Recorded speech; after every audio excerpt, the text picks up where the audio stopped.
What if the key to spiritual healing wasn't hidden in temples or sacred texts, but in the leaves of 7 living plants? In the early 1900s, a man known as the Sleeping Prophet would lie down, close his eyes, and fall into a trance so deep that doctors couldn't explain it. In that sleep, his voice changed, his breathing slowed. And from somewhere far beyond his own mind, he began describing remedies that blended science, soul, and the unseen. His name was Edgar Cayce, and over 14,000 of these trance readings would quietly map the blueprint of spiritual medicine.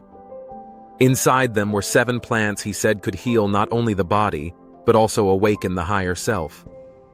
Plants that open the third eye, repair the emotional heart, and realign the body's vibration with divine energy.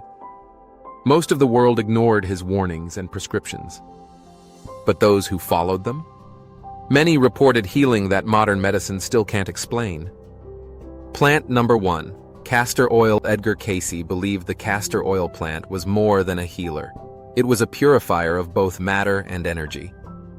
He often described it as a substance that moves life where stagnation once lived. To him, this wasn't just about detoxing the body. It was about awakening what he called the vital forces, the invisible energy that animates all living things. Physically, castor oil supports the liver, digestion, and lymphatic flow. But Cayce's readings hinted at something deeper. He said its vibrations worked through the solar plexus, the seat of will and emotion. When energy there becomes blocked by fear, grief, or stress, life feels heavy, directionless. The castor oil pack, he said, helps release that tension and restore flow. He instructed people to warm the oil, place it over the abdomen, and rest, quietly, meditatively, as the body rebalanced itself. Modern users still describe an unexpected calm afterward, as if the body remembers how to trust itself again. Plant number 2, aloe vera. Among all the plants Edgar Cayce spoke of, aloe vera was the one he called the silent healer. To him, it was a plant that didn't just mend the skin, it soothed the unseen wounds of the heart. He said its nature was cooling, harmonizing, and filled with life force, and that when used with intention, it could bring peace to both body and soul. On the surface, aloe vera's powers are well known. It eases burns, calms irritation, and supports digestion. But Cayce described it as a plant aligned with the heart chakra, the energy center of love and forgiveness. He taught that its gel, drawn fresh from the leaf, carried a vibration that could dissolve emotional pain and restore spiritual balance. He often advised people to keep a living aloe near where they slept, saying that its gentle energy purified the space as the body rested. Many who followed his guidance reported not only physical healing, but dreams that felt lighter, like the spirit itself had been washed clean. Plant number 3, sage. To Edgar Cayce, sage was more than a fragrant herb. It was a spiritual key, capable of clearing the mental fog that keeps us from hearing higher truth. He often spoke of it as a purifier of the mind and the unseen spaces we live in, saying it attunes the mental forces to the spiritual.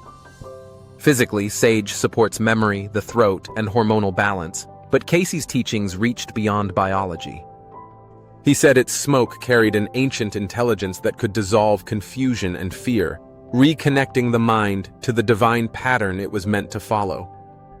When burned, he believed it helped open the third eye, linking the pineal gland, the seat of intuition, to the spiritual realm.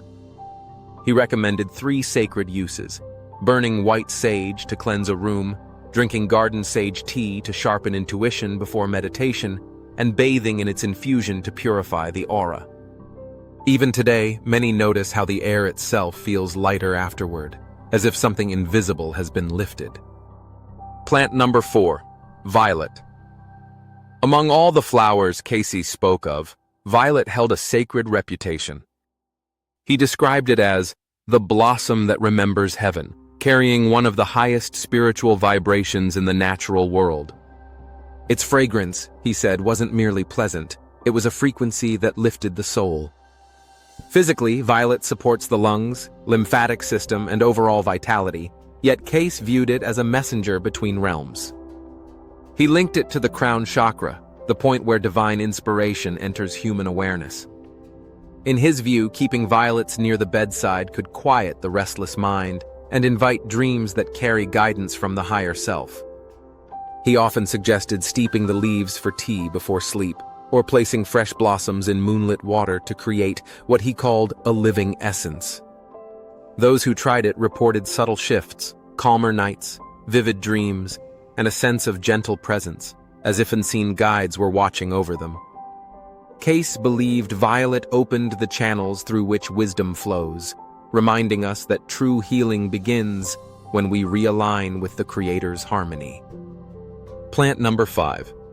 Mullein to Edgar Cayce. Mullein was a guardian plant, an herb of light disguised in humble leaves. He described it as a strengthener of the will forces, a protector that shields both body and spirit from lower vibrations. In his words, it was a plant that fortifies the spiritual armor. Physically, mullein is known for its power to soothe the lungs, calm coughs, and ease congestion. But Cayce believed its true work happened on an energetic level. He connected it to the solar plexus chakra, the core of confidence and self-direction. When this center weakens, he said, we become vulnerable to doubt, exhaustion, and outside influence. Mullein restores that inner flame. It reminds the spirit that it is sovereign. Cayce suggested burning its dried leaves in sacred space to cleanse the atmosphere, or carrying a small pouch of the herb for personal protection, especially for sensitive or empathic people. He also spoke of anointing the forehead with mullein-infused oil before meditation, a symbolic seal of light against darkness. Those who practiced his methods often described feeling more centered, more courageous, and somehow untouchable. Plant number 6. Saffron. In Cayce's view, saffron was the light of the soul made visible, a golden thread that wove the material and the mystical into one. He spoke of it as a substance that awakens the inner vision, capable of bringing illumination to both the body's cells and the mind's perceptions. Physically, saffron is revered for lifting the spirit, supporting mood, and strengthening circulation. But Cayce saw it as a stimulant for the third eye chakra, the center of insight and spiritual sight. He taught that just a few crimson strands held the power to clear the veil between conscious thought and divine intuition, allowing flashes of truth to rise from the depths of being. He advised steeping a few threads in warm water or milk before meditation, believing its golden essence opened the inner eye. Some followers would place a thread on the forehead while entering silence, symbolizing the mind's awakening to higher guidance. Cayce also warned that saffron's energy was potent. It should be used sparingly and reverently, for it brightens whatever lies within. When approached with humility, it was said to reveal visions not seen by the waking world. Plant number 7. Passion flower. For Edgar Cayce, passion flower stood above all others. He called it the key to the kingdom, the one plant capable of uniting heaven and earth within the human body. While others healed certain centers or emotions, passion flower, he said, harmonized them all, linking the 7 chakras into a single current of divine energy. Physically, it's a gentle sedative, soothing anxiety, calming nerves, and quieting restless sleep. Yet Cayce taught that its calm wasn't just chemical, it was cosmic. He believed its violet blue petals mirrored the pattern of spiritual awakening, each tendril representing a pathway to higher consciousness. When taken before prayer or meditation, it didn't dull the mind, it opened it. He recommended sipping its tea or tincture before deep spiritual work, allowing the body to enter a state of peaceful receptivity. Some of his students bathed with its blossoms under the full moon, symbolizing the soul's surrender to divine rhythm. Those who followed his teaching said passion flower felt like a rainbow bridge, an energy rising from the root to the crown, where human longing meets divine love. Cayce taught that it should be used last, after the other 6 plants had prepared the body, because only then could its full vibration be safely received. Conclusion: aligning the 7 forces. So there you have it. 7 sacred plants that Edgar Cayce believed could bridge the gap between body and soul. Each one plays its part in the great symphony of healing. Castor oil clears the pathways where energy once stagnated.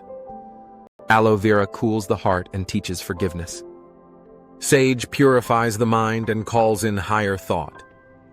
Violet opens the crown to divine wisdom. Mullein strengthens the spirit's armor. Saffron awakens vision and inner light.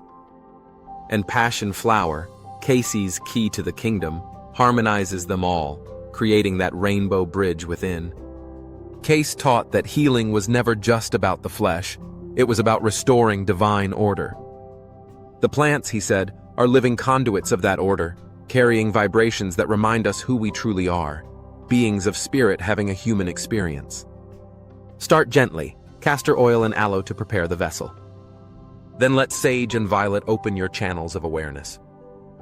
When your energy flows clear and strong, passion flower will meet you halfway, bridging earth and heaven within your very breath. May these plants guide your return to balance, peace, and remembrance of your own sacred nature.